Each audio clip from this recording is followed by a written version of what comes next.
on Donald Kent Art.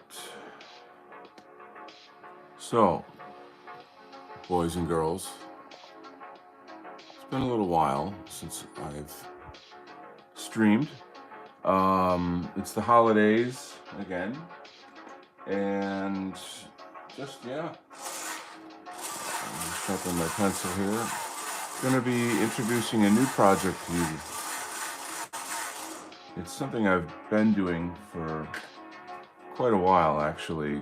This is the last page of the other project that I've been doing. I'll show you. Haha. So it's a lot of pages here. I, of course, can't show you the whole thing, but, I've been doing lots of work on this other project. This project, gosh, it stopped like more than a year ago. I think the funding ran out or something. Oh, I don't know. Maybe it was COVID. I don't remember. But it's a pretty huge graphic novel that I'm doing. I did not write this story. This is a new author on the scene that you guys are gonna love, and it fits in very much with the meme culture of what's going on online. It's just gonna be really revolutionary. It's hard to. I guess if I had to describe this writer, he's kind of like a combination of, say, Alan Moore and who's the Scottish guy? Oh, there's a couple of them. Grant Morrison. And in terms of like his imagination, it's very, very wild. And the world that he's building is extremely dense. And it's like, I don't know how many characters I've designed for this world. It's quite a lot. But anyway, I'm getting back to this story. The financing came back in, and we're going to be switching gears for a while. I think we have about 5 issues, and I just finished laying out the first of the next. Well, technically, it would be 10 issues, all put together in one graphic novel. But let's see if I can fix the screen for you a little bit. I just got a new, I don't know what the hell these things are called. Thing that you put your camera on to do your show, whatever the fuck that's called. And it's kind of clunky, so whatever. So yeah, this is the last page of the story, and then the next part of the book, you have to first sketch out in this kind of formula. You can see it's kind of light. I used a little darker pencil later, but and I'm going to turn the music down a touch as well. Hold your horses. I want to make sure you can hear the music, but I don't like to yell. Da da da. So you see how messy that looks, and how the word balloons and captions are kind of baked into it. I don't write the text of what they're saying, but it shows like the balloon. This balloon goes here. That balloon goes there. And when you're designing a comic book page, there's only so much real estate to work with, and you can't. You gotta leave lots of empty spaces for the word balloons. Like this whole panel is only using, a tiny part of it, because this writer can be pretty text heavy, and so it's really challenging for me as an artist to make that work. It takes time to really think through how's the story gonna lay out, how's it gonna look on the page, how is it gonna read, is it gonna be fun, will it flow, what is the cinematic qualities of it. But as you can see, it's just very sketchy. And then there's these little devices like the curved panels that show like, oh, this is a flashback. We might even use like a sepia tint or something on it, or black and white, make it look like something in the past. Um, I was actually shocked when I got the script for this part of the story. How is Snake Plissken feeling today? Well, a bit better. I'm recuperating from Christmas, but getting my head back into the world, into the game, and I'm about to embark on a new journey of comic book illustration that will be so awesome. You will love it. Anyway, I have to take these scratch pages and turn them into something beautiful, and that's going to take some time. But how was your Christmas, Mr. Channel? Mr. My Channel? And this stupid thing keeps leaning back on me for some reason. I'm going to have to stretch it out a bit. Hope that's okay. Alright, I'll need some paper. Can't do any drawing without any paper. Hold on. Over there. Oh, yeah, there you go. I got some nice Christmas gifts. Excuse me, this year. Nothing elaborate. I think when you're sort of at my age, you're more about making sure that your son has a good Christmas, you know, like that kind of thing. But so the first thing you do is you lay out the panels when you're in this world here. I have to kind of, the way that I worked this, how do I start? Well, I'll just shut up and start working. How about that? It's a concept. And once again, the mysterious ruler has disappeared. It usually gets buried under pages of art or something. So we've got to kind of lay this baby out. Let's say it had a lovely little dinner at a well-decorated house. Oh, very nice. So I'll be honest, it's Christmas is pretty rough for me because my mom passed away 2 years ago, and I'm not going to turn the show into a big crying session or something, but it was horrible. Christmas was really horrible for me this year. So I tried to focus on making sure that my son had a good time. I have a very dear friend who invited my son and I to his family Christmas dinner on Christmas Eve, and that was extremely kind and like pretty much saved me or saved us, you know. There's a, you can kind of fill in the blanks, you know. It's tough. I recently got in touch with some old friends from high school, and a couple of them have lost their parents recently, so yeah. It's a cycle of life, I guess. Something, but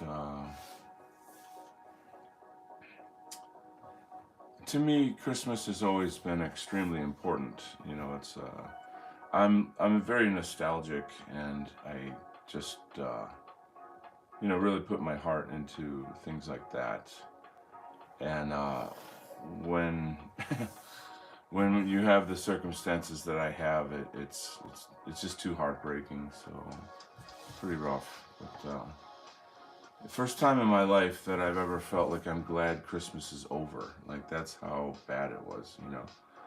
But I'm hoping everyone else had a good one.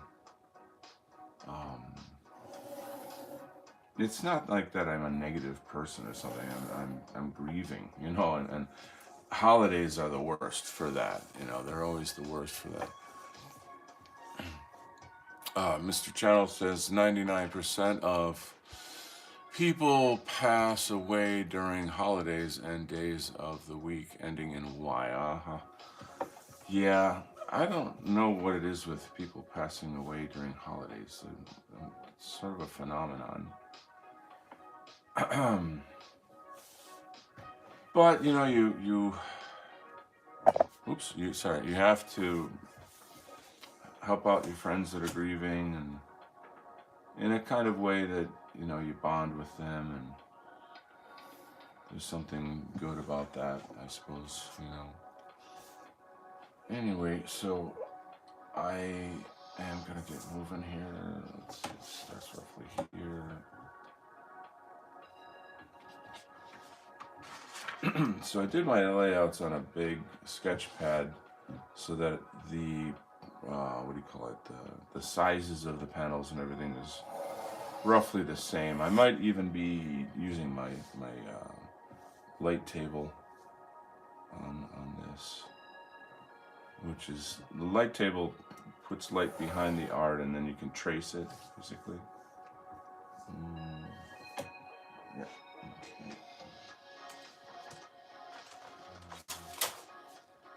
But I think we had like a really great Christmas show for the channel and for the movement and all that. We had, unfortunately, there were a bunch of people that couldn't make it,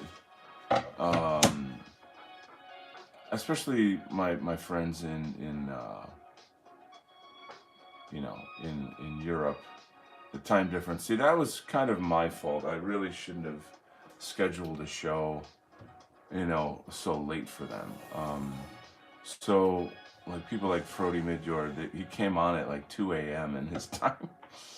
And I like, okay, last time I do this, I'm sorry I kept you up so late. But he was a real trooper. If you don't know Frody, you should. You know, the Decameron Film Festival is a thing he does every year, where he'll have different influencers in our movement come on and talk about a film that they like, and kind of do a deep dive on analysis, and it's mostly fun show. But he used to organize the Scanza forums, which were kind of like Europe's version of AMREN conferences.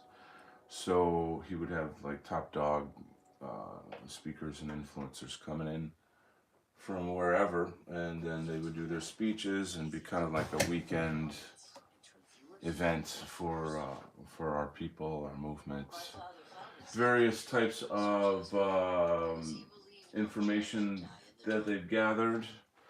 That's one thing that I've always loved about AMREN, is how research-based it is.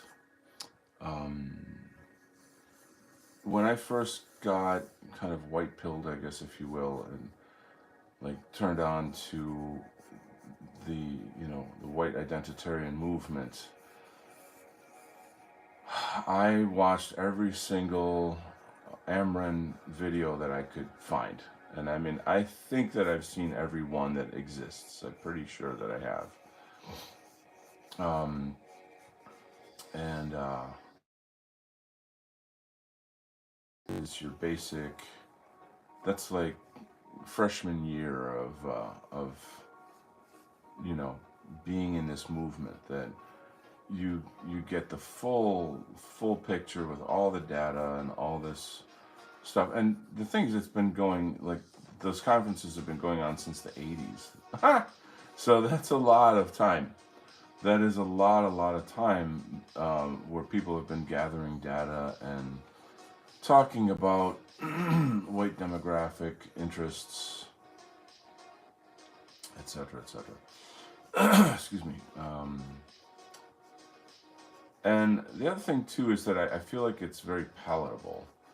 So what I mean by that, excuse me, is that the kind of average white person can look at it like it's an academic conference, which it is, and then be able to approach the information without kind of all the baggage, the political baggage, I think, that comes with it. That can be more objective. Now you do get a sense of like, oh my God, I'm watching something very controversial because I'm not supposed to care about my people, or I'm bad because I'm doing, the shit that you're taught to think and believe about white identity. But I find that I don't. I guess to me that was more thrilling than anything. That's like, you know, I don't know, something kind of punk rock about that to me.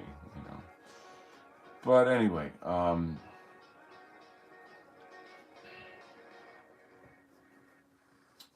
so there you go. Let's see what we got here.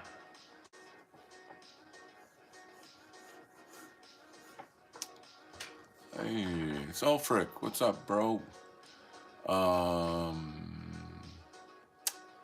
The greatest enemy. Let me read some points here. We got stressful time. Its focal point and culture is self-assessment. The greatest enemy is within. Yes. That's why it was also hard for you, regardless of when he passed, she passed. As you get older, you get more reflective. Good afternoon, dropping by for a bit. What's new? Well, I'm just starting a new project. This is a paid comics project, so, and I've already done several issues of it, so the funding came in. So we're gonna finish off this graphic novel that I'm doing here. So, Militia Man, you're gonna have to wait. I'm sorry, buddy. Sorry, buddy. But it's an exciting project. So here's a quick look at the cover art. And, excuse me, like I've said on other shows, these are not my concepts. This is the writer's concepts. However, I designed his characters. So, and it's basically all the memes in our culture turned into different superhero characters. You got Grug over here. You got Clown World down here. Party girls. These are sort of like rave girls, and there's web girls. You know how like webcam girls are like a thing. And so there's all this, the black block has a certain meaning to it that I think some of you would know. It's kind of esoteric, the black block, maybe think about it. Anyway, but I miss streaming, I miss hanging out with you guys and you know, doing the thing. You know, the thing. There was a little Joe Biden joke. But did you catch that? See what I did there? See what I did there? Anyways, let's see, that might not work. Hold on. What about here? I don't know if I like this music all of a sudden. It's like very childlike. But how about you, Alfric? What did you do on Christmas? How was your Christmas? Hopefully good.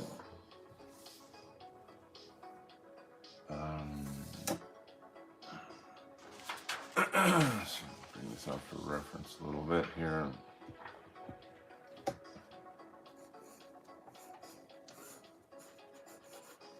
So this, excuse me, I'm so sorry. Let me drink a little water. It won't be so annoying, right?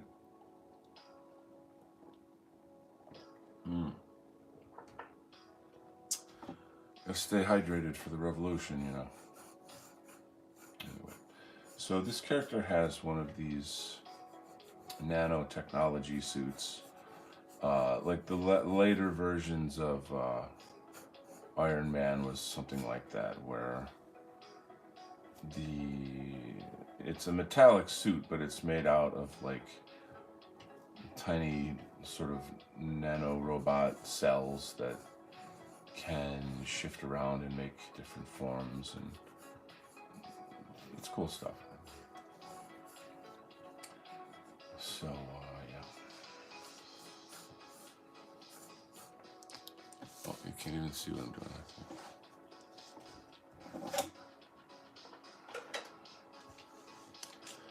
Okay, my camera keeps moving along. It's just walking along in its own path. Good. Okay.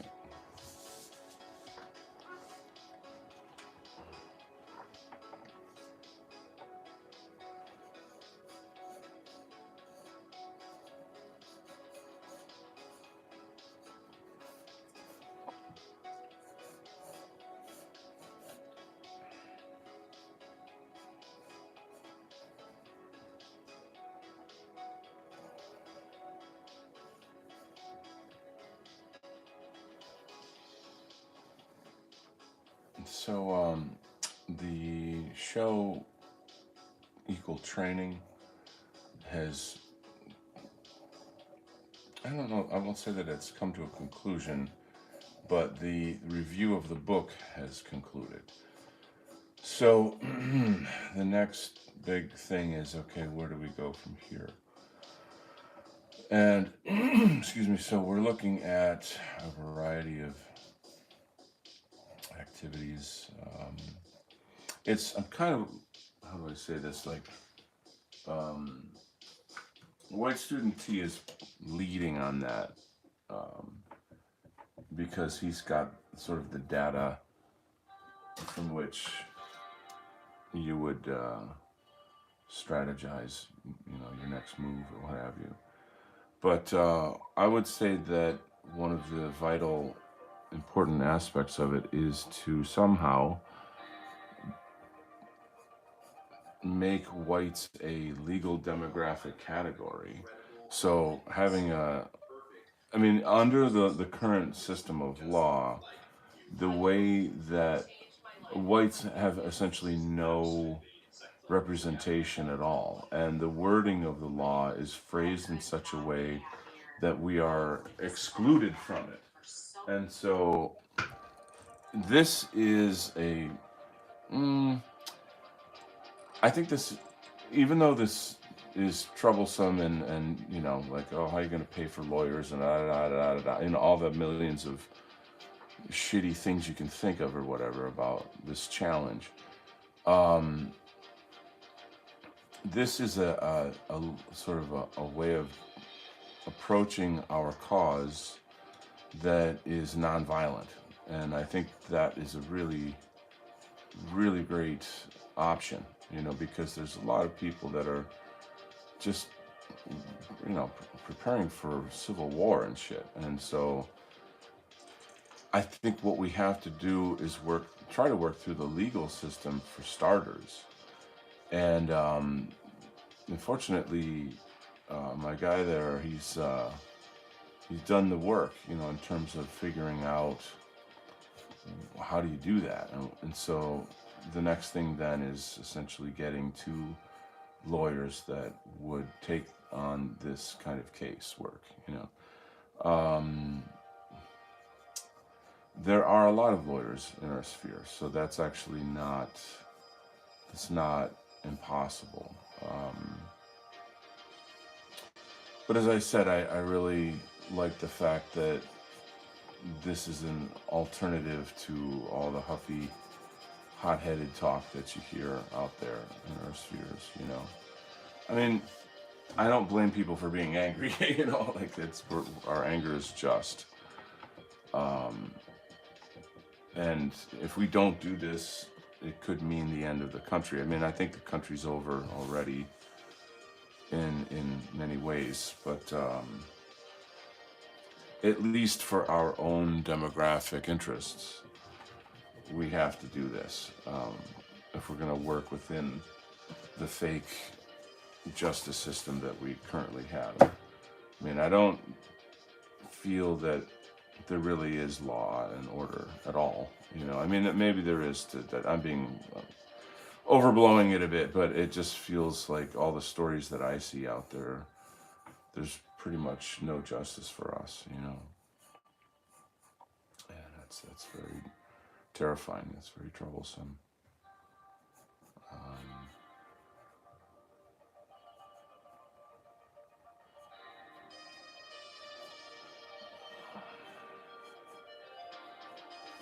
I know.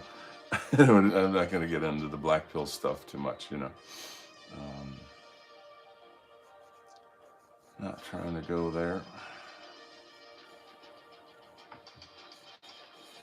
But yeah, just sort of waiting on White Student T to get the next thing set up.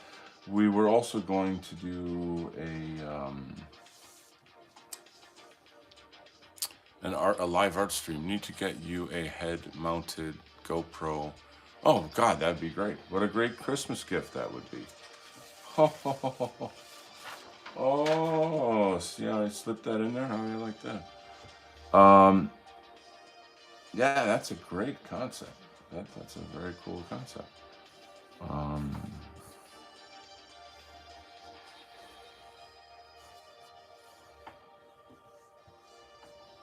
I guess the trick of this here is how light it is. Maybe I can put a little more light on that part of the page.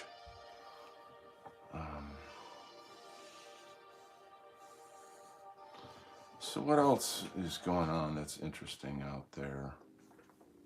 Let's see. Oh, I've just been, working, dancing. I didn't really. I spent all that time working on these layouts here. That's why I mainly haven't been streaming, like doing regular art streams. Um,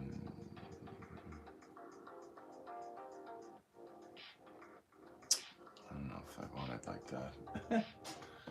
Sorry.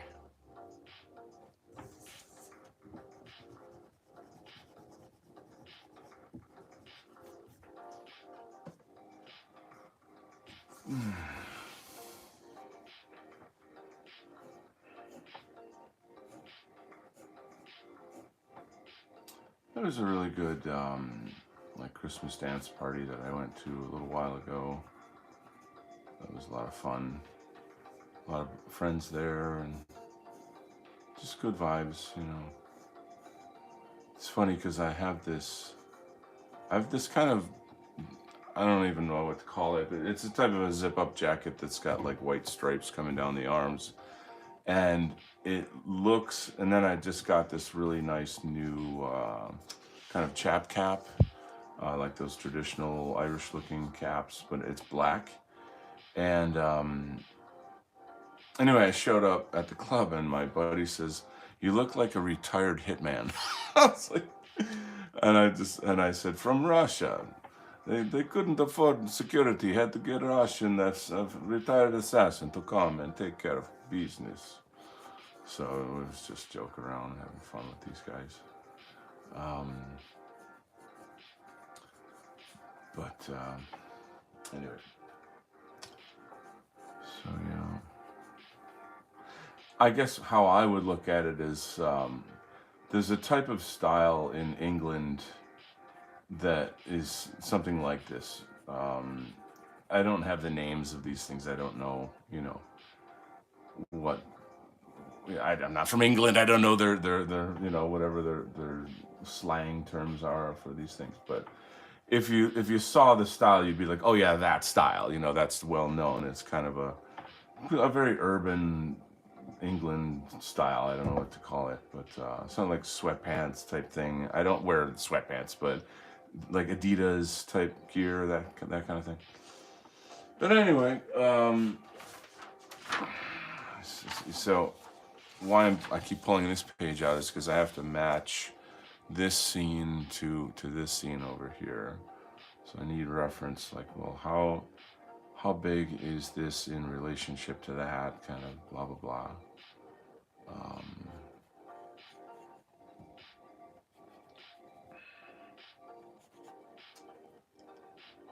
And let's see.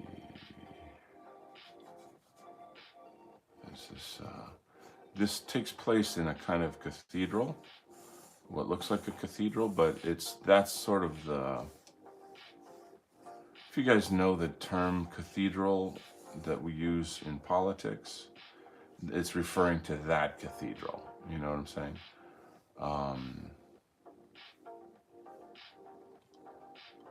So what we got here?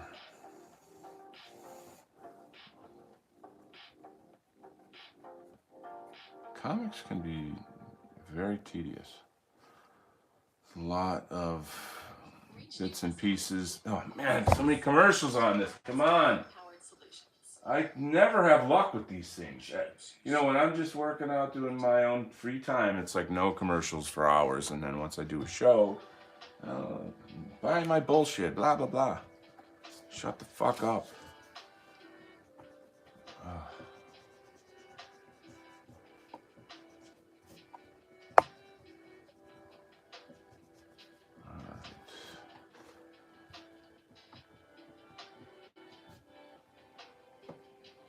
Little outburst there. Mr. Kent. Um, uh-oh. Put that in the notes. Prone to emotional outbursts. Unstable. Send the FBI fan right away. You know. Sorry, I just don't like commercials, guys. You know, I don't think that puts me on any kind of list, does it? Hope not. Oh, so many lists.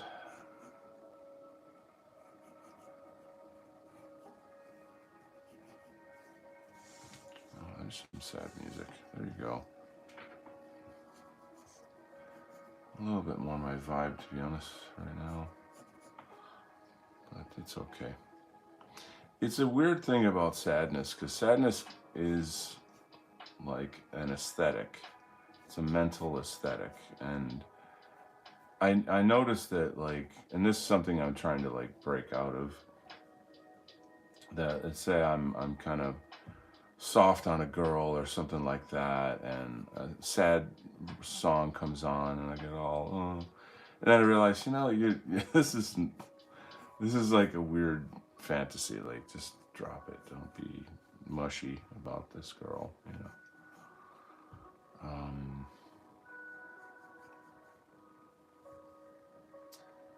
But yeah, I saw something recently, just like one of these little videos, where a woman asked, "Would you date yourself?" And I was like, wow. I mean, that's not like a new concept, but it's a good thing for people to kind of ask themselves, you know. And it makes you think in a pretty hardcore way, like, you know, what have I got? What do I not have? What am I, you know, blah, blah, blah. And I do feel that, I don't know how to put it, but like, I feel like the mentality of like the dating market, you know, it's like, it used to be easy just to meet women and just like casually, naturally, organically just develop a relationship. But it doesn't seem like it's like that anymore. I don't know. Am I wrong about it? Is it, do you guys get the same impression? Or?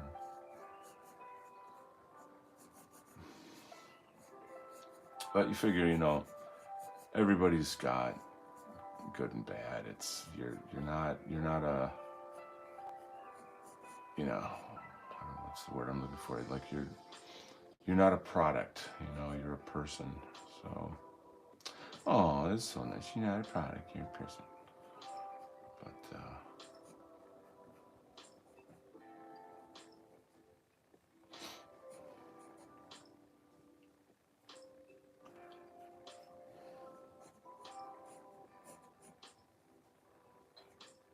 for me, the difficulty is finding women my age. That's always been the thing. Um, it's like they're married, or I don't know. It's just hard to find.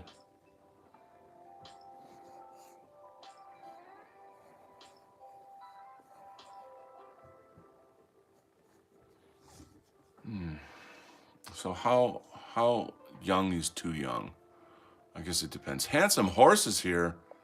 Forget about it. Hey, my buddy. And there goes my camera drifting off into space. I don't know why it keeps doing that. Let's chat for a bit. Handsome Horse, Merry Christmas and Happy New Year, Donald. Thank you. Don't let the algorithm get you down. Oh my God, I'm gonna write a song and that's gonna be the chorus right there. Don't let the algorithm get you down. I can feel it coming. Hey man, if you want to like do some guitar accompaniment on that, you know, could hook it up. And there goes my. Okay, come on, camera. This message is being held for review. Let's see what could be so dangerous. Most North American women are terrible. says my channel. I did not come back for the quality of the females. Whoa. Um, that opens a can of worms right there. Let's see. Has some horse. I'm not really here. Good hook. Da, da, da. Good hook. Okay. Thank you. My channel, the selection here is like the worst. You have to go to Eastern Europe, for example. So I just saw a meme on online like yesterday or something, and the one half of the meme was like an Asian waifu, and the other half was a white woman, and there were like little statements that went with them that are sentences that you might hear from these two demographics. And now I don't buy into the whole like, all Asian women are the perfect trad wives. That I know for a fact that's not true. And that's just like it's a Western myth. Now that's not to say that there aren't good blah blah blah. I'm not, trying to get into some overgeneralization thing. But the things that the white women were saying in this meme were very harsh and very true. And it's just common feminist type shit, but it's not even feminist. It's just been integrated into, I think, the way that women are now. Like, this is what they expect, this is how they think. And I would dare to say that a lot of it comes from within the woman camp, if you will, like the way that they talk to each other. I'll give you a quick example that, what's the thing?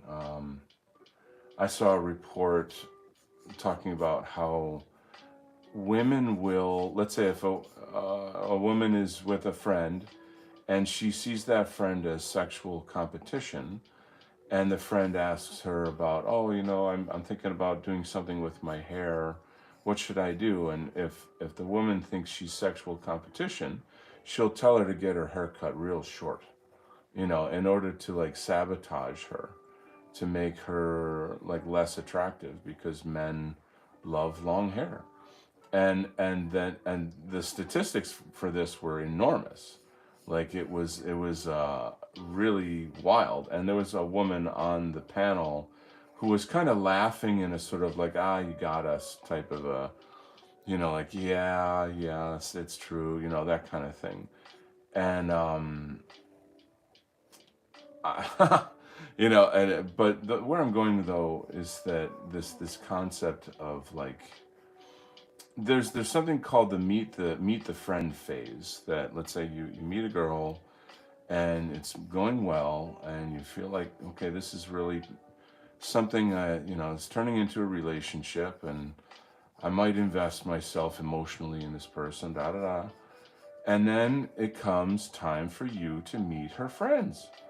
And so this is like an infamous phase in relationships where you got to meet my best friends, you got to meet my crew, da da da. And then suddenly you realize, like, you're on trial now, that these women are looking at you in weird ways. Like, one is, can I steal this man from my friend? And the other one is, I don't like you because you're going to take my friend away from me. So there's nothing you can do or say that it's going to make me like you. And so you have this terrible dynamic of like trying to please these harpies, who really just want to sabotage you. And so I learned somewhat quickly to tell a woman that, like, if I'm dating, listen, if your friends decide that I like that you should date me, then I don't want to date you, because you can't make up your mind for yourself. And I'll never forget the look on the face of a girl that I told this to. She was mortified. And it showed me how much women have a kind of Borg mind, like a hive mind with each other. I'm not saying all women, but like in my experience, let's just put it that way. And I actually know tons of awesome women that would never do shit like that, So like, this is definitely not a like a 100% type situation. But anyway, yeah, it happens. And I mean, once you show like a level of independence where you're like, listen, I'm not here for your friends to judge me and shit. Like, I don't, you know, I don't even know these people. Like, how can you expect something to, but it's like an interview. You know what I mean? It's like an interview. And you're like, what the fuck? I'm not going to be interviewed by these people, that already don't have any reason to like me, you know? So I don't know. I feel like when you replace traditional values with nothing, then you get this kind of behavior.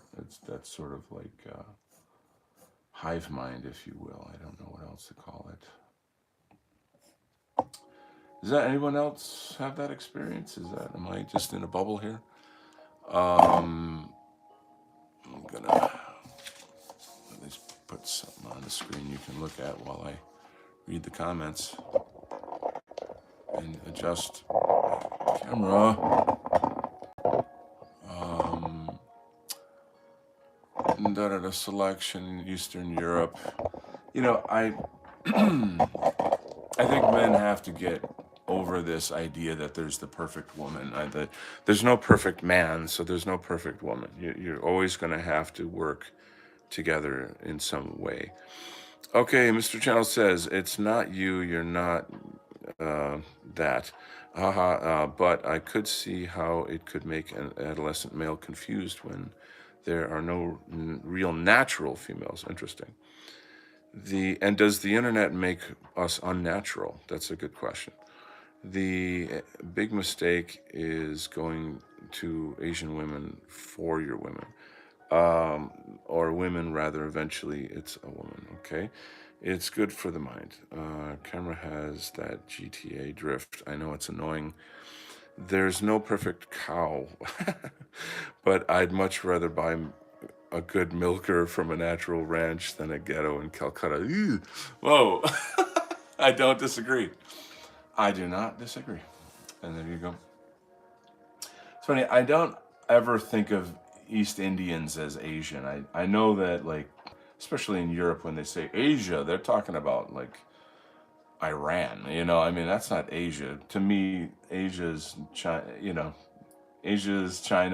Korea, Japan, Philippines, Thailand, Indonesia.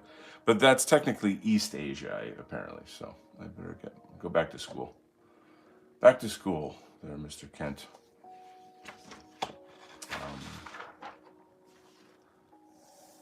Anyway, all the fun. Fun, fun, fun. So, yeah, I guess I'll tell you a little story. This is like since the artwork isn't much to look at, I better like entertain you guys with stories. So, I shouldn't tell this story. This is like way too personal. Should I or should I not? Let's see. I suppose if I'm not saying the names of any individuals, then no, maybe I shouldn't. I don't know. There's a girl that recently came back into my life that she's not in my life or whatever, but like she reached out to connect with me on social media, and I was like, should I do this or not? And long story short, she is the ex-wife of a friend, and she made a move on me while they were going through a separation, divorce, and it was a very awkward experience at the time. Simultaneously, I was going through a divorce and was like intensely lonely and sad. You know what I'm saying? So you could see how a circumstance like that would be highly complex. But I basically walked away from her, and later came to find out that she lied to her husband, or her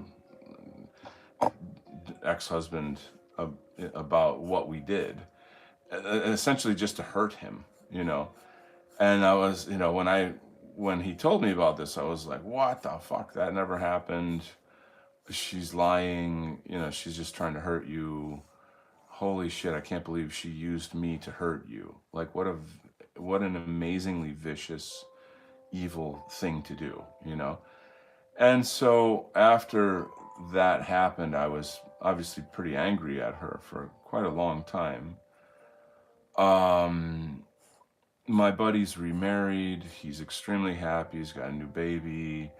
He's totally moved on with his life. He's completely not, you know, whatever. Like that's an all like totally a non-issue sort of thing for him. Um, and then she reaches out and like, hey, let's be friends on social media. So I'm like, you know, like I didn't forget what you did, you know, like that was a shitty thing to do. So I'm like, should she's just not. She's just not. It's not going to go anywhere. But the awful thing about it is when you're divorced and you're lonely, and then you know an attractive woman reaches out to you. There's those pangs. You know, you get those pangs, and you're like, what should I do? But I am gonna move on. I'm gonna find better options somehow or other in the abyss. Conflict of interest, yeah, good move, yeah.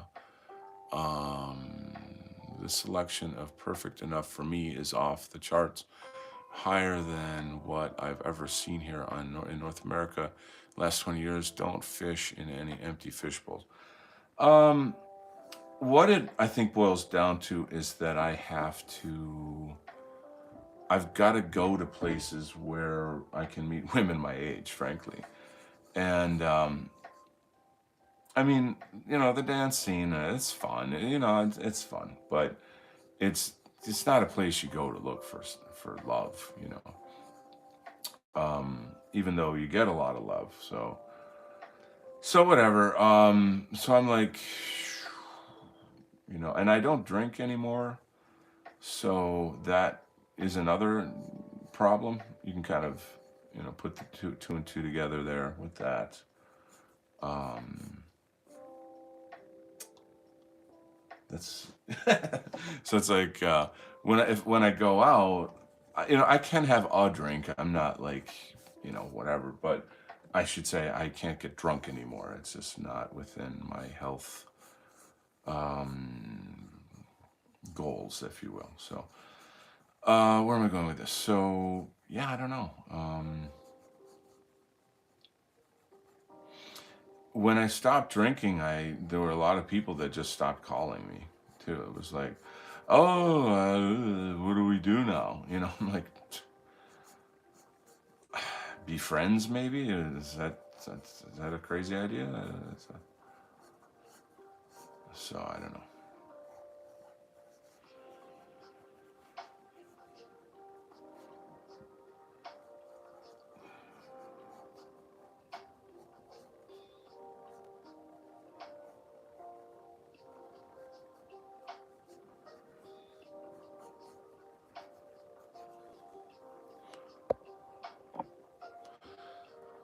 Oh, we got some more comments here. There's a woman your age there, and that's not an absolute requirement. I'm waiting on paperwork to finish here, then go homestead, something like that. Um, you know, I think I'm not like what's the word? Like I don't have a problem with, you know, intergenerational relationships or whatever within reason. You know, I feel like definitely the girls I've been hanging out with are too young, but so there's nothing there. But I don't like, to me, like someone who's say 10 years younger, I don't have a problem with that. You know, I don't think that's a problem. I guess it really all kind of depends on where people are in their life and whatever it is that they want from life, you know. This music is like the perfect soundtrack for Life Advice by Donald Kent. If you're seeking love on the internet and you're feeling low, subscribe to my love channel. I'll solve all your problems with commercial breaks in between. Oh,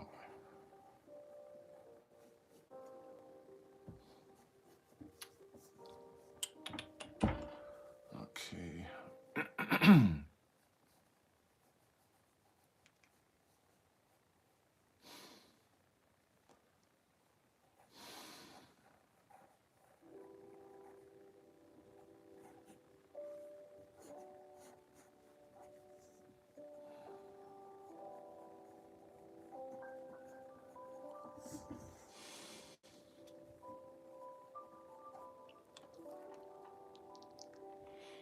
Oh, you're talking about it. Okay, I'm way da, da, da. There's more of a difference in culture which you eventually learn than age per se within reason. So that's a really good point. If you were to think about the culture that, say, a millennial was raised in versus a Gen X versus what have you, it really is a kind of cultural difference. It's, in terms of like the things, the expectations,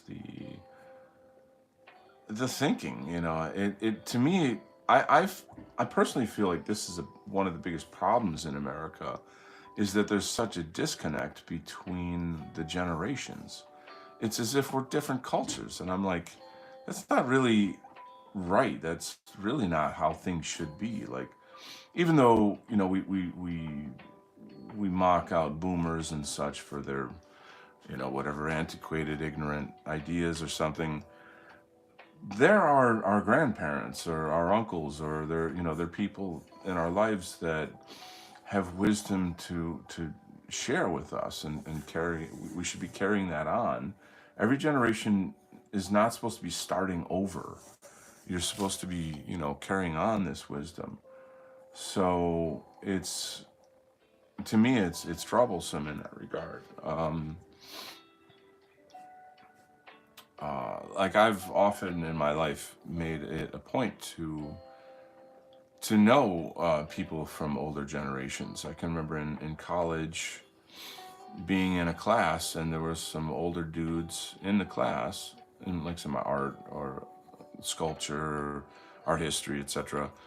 And thinking, like, I'm not going to learn anything from people my age, like I need to kind of get to know these people because they have wisdom, and I want wisdom. I want the knowledge that they have, and I did gain that, and it was really cool. And then becoming friends with some professors, same kind of thing. But back to the Asian versus white women waifu debate. People know I lived in Asia, right? Da da da. And I've known tons of guys that had, relationships with Asian women, that married Asian women. And it's not different in the sense of, like, people are people. You get people that are psychologically screwed up or had bad relationships with their parents, or something. But the thing is, these Asian women, they don't get that you don't get it. They think that you're playing along with their cultural norms, that you're gonna be a salary man, that you're gonna, you know, fulfill all the duties of what a normal Asian man would do. Whereas white men are much, much more independent minded, and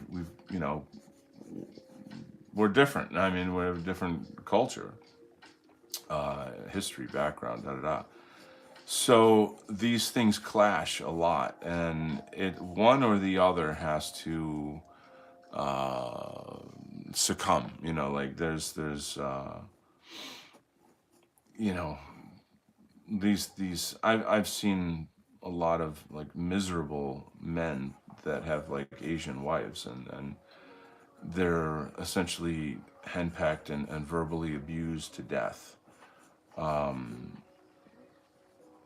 So like this is that's why when I saw that meme, I was like, this is really dishonest. It's like it's a type of illusion that people seem to have, especially in our sphere. I don't know if this is a like a pro-white sphere. Then why? What is the obsession with the waifu meme?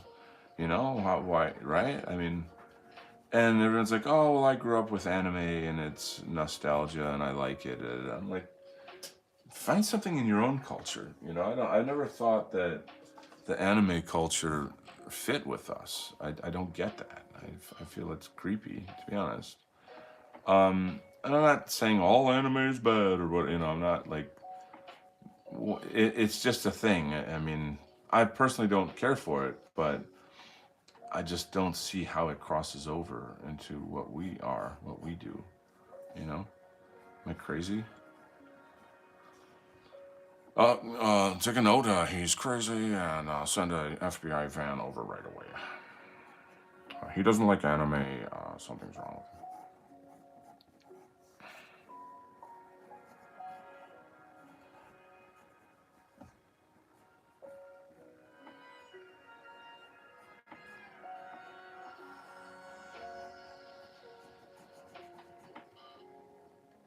So this music's more on the chill side, isn't it? I guess that's okay. I'll take chill over commercials. Maybe, yeah. Okay, so there you go. Maybe we should talk about UFOs or Tucker Carlson or something. I'm really fucking mad at Tucker Carlson right now. It seems you can cuck the tuck. His like anti-white rants recently that you see in his recent interviews, or anyway, these interviews are going around right now, are just like, you know, like he really never. I mean, it seemed like he was on an arc, like a learning arc where he was growing and kind of like getting red pilled and stuff and figuring shit out. And he got kicked off of Fox, and then all right, like he's going through his dark night of the soul, and he'll he's gonna be one of us, and no, that's not what's going on. He's just too normy. I mean, I don't whatever, I appreciate what he's done, but like I just can't. I can't, like, it's like you call yourself a fucking journalist, and but I don't want to look at this information over here, It's like, fuck you, Just tired of the bullshit.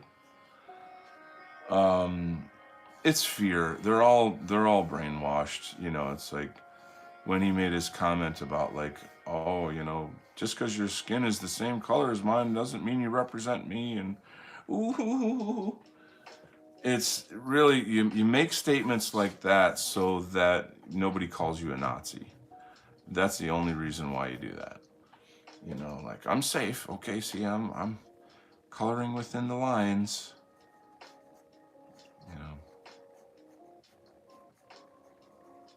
He's like, he wants to be edgy, but also normie at the same time.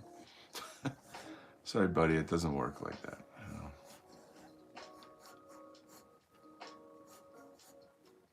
Anyway.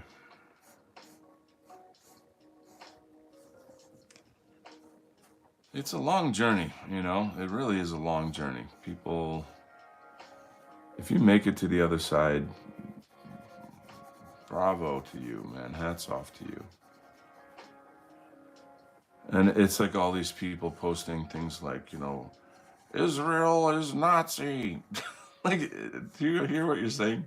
Israel is Nazi? Like, okay, that's like basic math, buddy, But again, I shouldn't be surprised. that's where our guys come out and do, like, we start shitlording, we start spamming people's social media with links and memes. And I feel though that, like, it's better to approach things like that with a little bit of kindness, because, like, as soon as you insult somebody, like, you stupid, didn't you know that, da, da, da, da, then their brain is just going to shut off immediately. And the even though you might be offering them the truth, now the truth is couched in an insult that you gave them. And so you kind of shot yourself in the foot there. You can't really help people wake up if that's that. But then it goes past that to the idea of, when are we going to stop naming the Jew and start organizing in ways that are, you know, logical and useful and helpful, for our communities and such. Um, there are fucking millions of, we call them migrants. They're not migrants. It's an army. Okay, it's an army. That's what they are. There's millions of them, and they're being flown all over the country. There's infrastructures already set up. There's funding already set up. I was at a church recently and I saw some kind of poster with, like, a Nigerian family, and it was like, oh, give money to this church so we can help these Nigerians. And I'm like, you know what I'm talking about here? It's like, and I have a Christian friend who I work with in publishing, and I brought this up to him. He's not at the church that I'm referring to now, but I was essentially saying, you Christians are helping to destroy the country. And, like, how do you reconcile that? And you're in the church. Like, why don't you talk to them, show them the evidence? And, like, he flipped out. He was like, go against the church council, which is just, like, basically a board of old women, and it's always women. It's always women. I love women, but I don't love how women are destroying our civilization, Anyway. Speaking in generalizations, isn't it fun? Huge generalizations, right?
So that goes back to why I would say that, like, I think that feminism is the greatest weapon of the Jews.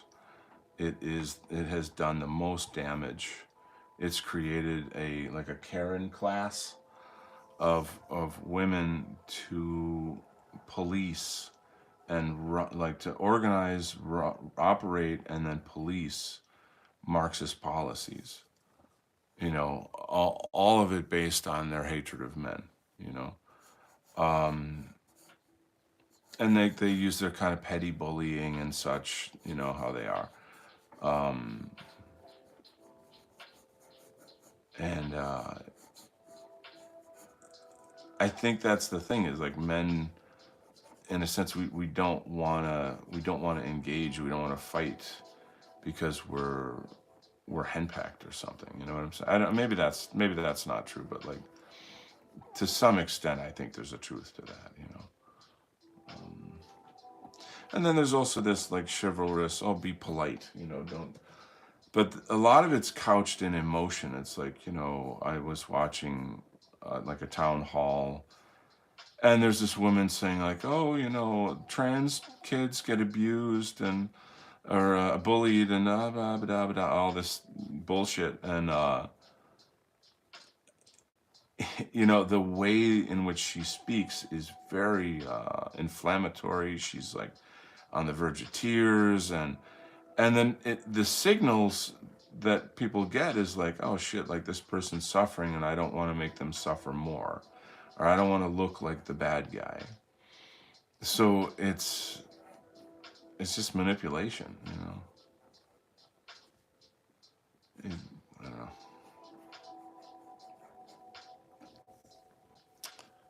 um, yeah. So I don't know if you guys can even see what I'm doing here. Blah, blah, blah, blah. So this kind of streaming is a little difficult because I don't know that you can see the art all that well. Like I feel that when I do the inking, that's when the stream is more fun because you can actually see the artwork and more clarity, and you can see the page evolving. So I think what I'll do is I'll wrap it up here. It's been a little over an hour, I think. So I appreciate you guys hanging, and there's going to be new projects coming down the way. Hope you had a good Christmas, and wishing you all a very happy New Year.